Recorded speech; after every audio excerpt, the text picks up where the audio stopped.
So today is about the topic of intelligence and IQ, and the concept is called the skew of average, meaning we want to discuss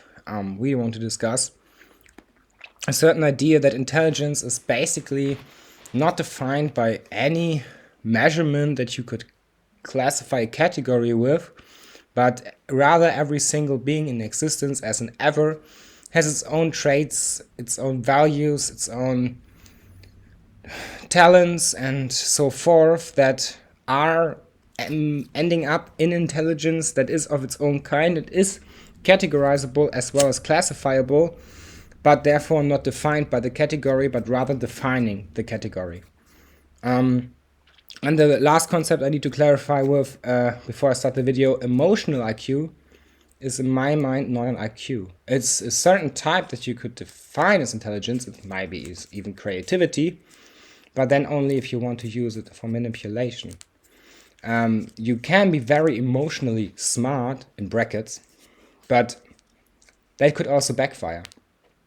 Like you could be really emotionally smart, but just be worried about anything or your loved one all the time for reasons that might not be of any value, but you couldn't fight it no matter how smart you are in IQ measured. So emotional intelligence is best if it is best developed, but it can always backfire. That's why we have rationality to agree, but it's also not an answer. So that is really a difficult topic for a different video. So let's start. What is IQ? Well, it's the average of intelligence measured to a test, sometimes calculated by mass, meaning not mass of people, but can be mass of people, but it's in general just the average of intelligence. Like whichever intelligence you want to measure, that's the IQ. Then you have the average, and from that you calculate how good you are on this average, good in brackets again, or how bad in brackets. So how much you are a variation of the average, and that's your IQ. And that is not also always defined by the mass of people. It can and must be defined by a mass because you're using statistics, even if it's just philosophical ideas. So, intelligence. Intelligence is ruling out alternatives that don't work to the degree of free choice will, therefore better understanding of own thoughts or actions to guide.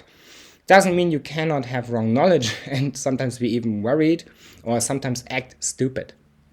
It is not what defines intelligence that you are a perfect being that always does everything perfectly and, well, do everything as you plan to.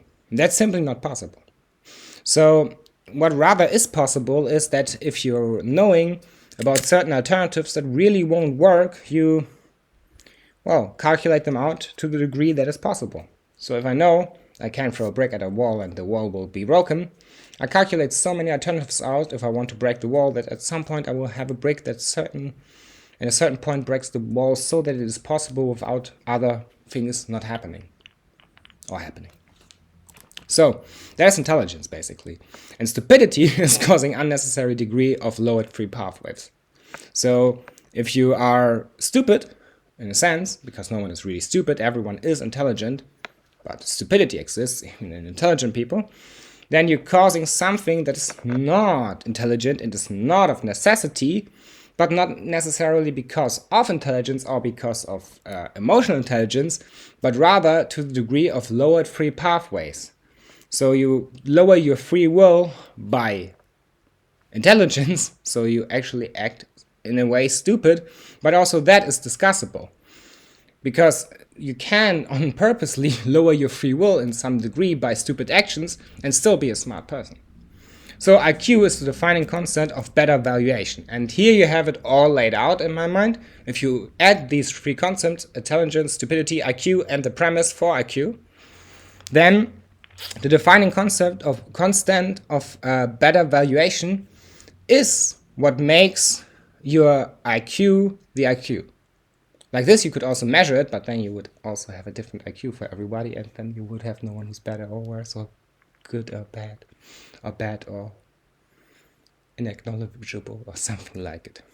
So what I mean by this is the IQ is what enables you to better valuate, not evaluate, what will define your constants, or is the defining constant, or everything that comes with it in the idea of defining path constants. Oh, boom, boom, boom, boom, boom. So average, i.e. 0x, defined as that which is on measure is the juridification of a diagram. Meaning, if you want to make a statistic, the average is first not real, but that's besides the point. It's what you measure on to make that diagram justifiable. Yeah, justifiable. You justify the diagram with the measure to have any worth for further working with the statistics. And that causes categorization. So in any case, when you make an average, you have suddenly categories arising from it. That's the idea of an average, to better evaluate, that's at least what people say they want to do, to better evaluate and categorize things, to better understand them. So the second thing is, may not be of importance to structure an idea to value. That's why maybe statistics, in the sense that we are, well, at least we as in the sense of what I view from this world, might not be of importance to any structure and idea to value. Because if the average is not real and the justification of the diagram to cause the categorization is based on something that has really no value, if that's true, then the importance to that is zero. It's just a manipulation. Statistics then is just manipulation. And if you want to structure an idea to value and to evaluate it, then you may be even wrong, because any idea could be worth something even if it's wrong knowledge. Besides the point, it may not be of importance even to structure that. Like, the structure may be better done without the average and the statistics arising from it. So it could be used for weaponry though, not by mass manipulation, but the average of the military test may be very, very reasonable to do. If I throw 3 atom bombs in the sea or in the lake, and I see this atom bomb does that, and that lake, and there, and there's the same lake, like almost the same, then it may be actually usable because you didn't calculate anything that has much of variance. So it is of mathematical relevance, statistics, and even the average. Just may not be of relevance for what people are trying to use it, like social constructs, sociology, psychology, something like it. So what is now the concept skew of average, LX? It's a concept at first. Don't take my idea for granted to be true, or that I even think it's 100% true, or that I think that I have all the knowledge that is always true. I may be sometimes, or even all the times, in the wrong. But my idea is, average has no value for moral or systemization of societal concepts. So what I just presented is better explained with this concept. If the moral that is defining your social system, then that may not have any value, because people are not the average. Never. The average is unreal. So for the society and the people that live in there, the average has really no meaning. So what is with systemization? So to categorize people in it, to build a system from it, to build pathways, to build system and concepts and better order them and so forth. Well, that might also not be very good done in average, even if it's real, because the societal concepts that you want to develop from it may just not be at any point for any relevance or even admissible, adjustable or even implementable to society.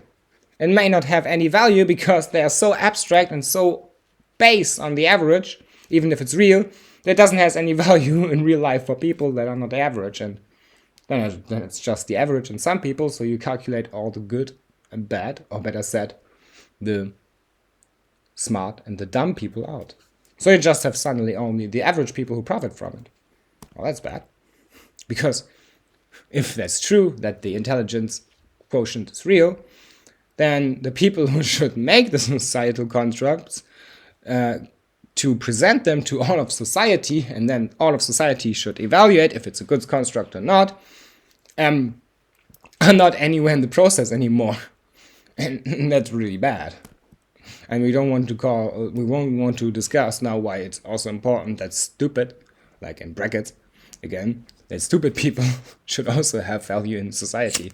Like everyone who argues that stupid, in brackets, people have no value for anything.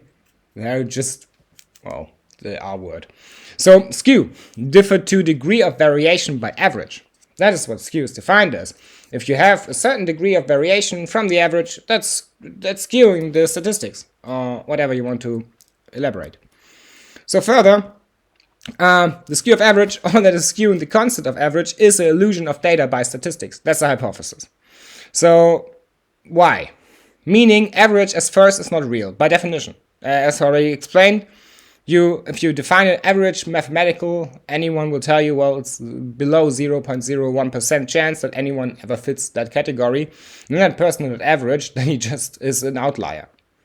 So mean average is an irrational constant. And I mean that how it says there, not it's a constant that's irrational, it's an irrational constant. May have a value, this concept, but may not. So why did I type there average is a illusion of data by statistics? This is something about syntax I think could be important to be implemented in any language. Well, the illusion could be drawn out of the sentence, and then I would stand, all that is skewing the concept of average is a of data by statistics.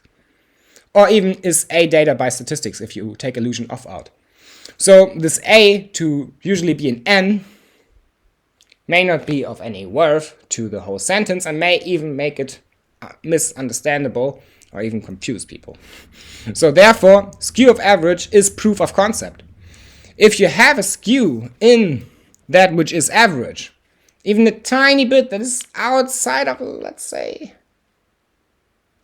0.281 to 1.82 to 4.3%, just some numbers I just calculated, then skew of average is proof of concept, because if you have more than that, something that is skewing the average, even if it's just one outlier, then average is not real.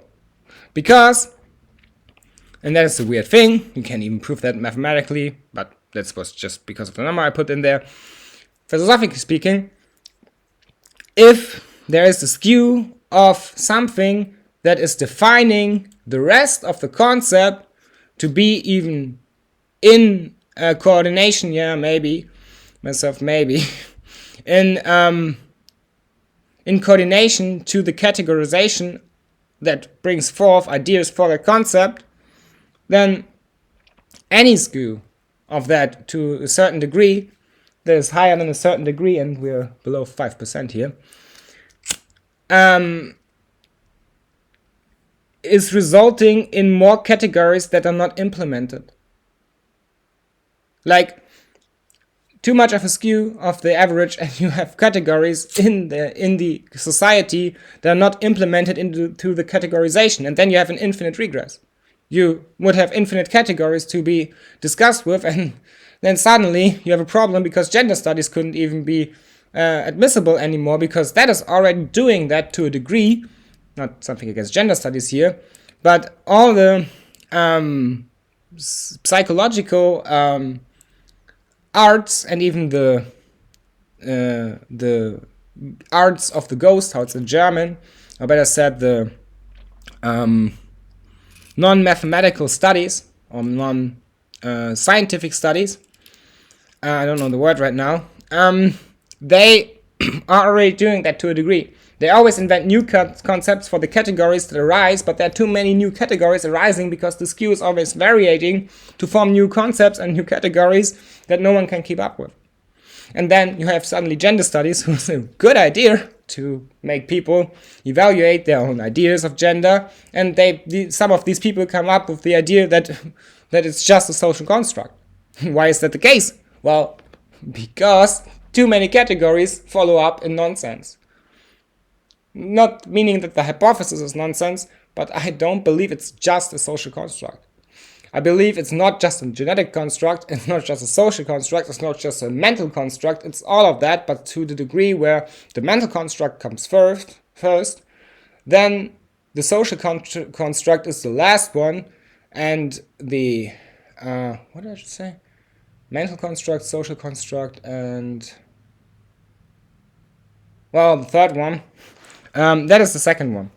So the variation is non-dividable, meaning the skew of average is something that cannot be dividable, but it is bringing forth new categories. So you really can't categorize these categories into something anymore, and you suddenly have a lot of new studies, new jobs that no one really needs. Not against gender studies here. So all that is defined by average, genetic, I said it's genetic. It is maybe genetic to a degree, being a man or a woman, but then again, it's maybe just what a mental construct is, to the degree where genetics is brought forth by epigenetics, in a sense. But this is also a discussion for a whole nother day. So all that is divided by average and stats is the cause, in its own sense, wrong knowledge. Meaning that if you have an average and there is a skew to a certain degree in the statistics, your statistics is really not of matter for what you're trying to achieve. That's the whole idea behind the idea of skew of average. That the skew of average is proof of concept to prove that statistics is really not a good technology for the examination of human psychology or society or anything of these constructs. Thank you for listening.